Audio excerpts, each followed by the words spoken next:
BJP కోటేయాలా, లేకపోతే 2 కోట్ల ఉద్యోగాలు సంవత్సరానికి ఇస్తా అని చెప్పి ఇయ్యనందుకు ఓటేయాలా, దేనికి వేయాలి? రాజ్యాంగాన్ని రద్దు చేస్తా అన్నందుకు వేయాలా మనం బీజేపీకి ఓటు?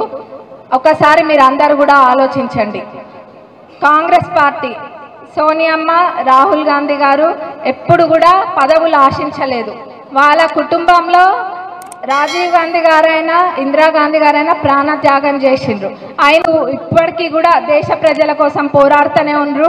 మరి అట్లాంటి రాహుల్ గాంధీ గారిని ఈరోజు మనం ప్రధానమంత్రి చేయాలంటే మరి దానికి మీ అందరి సహకారం తప్పకుండా అవసరం.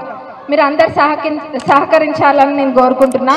బీఆర్ఎస్ పార్టీ వాళ్ళకెందుకు ఓటేయాలి మనం? గత 10 సంవత్సరాలలో మనకేమైనా చేసిండ్రా? వాళ్ళు ఏం చేయలేదు.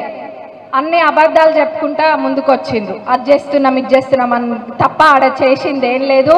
మొన్నటికి మొన్న రైతుల విషయానికి వస్తే ఇక్కడ దేవరుప్పల మండలంలోని ఒక తండకొచ్చి ఎంత రాదాంతం చేసిండ్రు అన్నది అందరికీ తెలిసిన విషయమే. ఇక్కడ పాలకుర్తి ప్రజలు అందరికీ వాస్తవాలు తెలుసు, అక్కడ ఏమైంది ఆ పంటలో అన్నది. అది నేను మళ్ళీ వివరించి సమయం వృధా చేయను.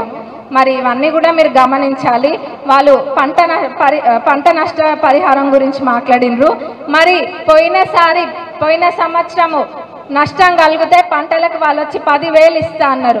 మరి ఇక్కడ ఇంతమంది రైతన్నలు ఉన్నారు కదా, ఒక్కరికన్నా నష్టపరిహారం వచ్చిందా? మరి ఇప్పుడు వచ్చి చెప్తుండ్రు కాంగ్రెస్ వస్తే వర్షాలు లేవంటారు, కాంగ్రెస్ వస్తే ఇంకేదో లేదంటారు. మరి వాళ్ళకి అసలు పని చేస్తుందా చేయట్లేదా అర్థం కావట్లేదు.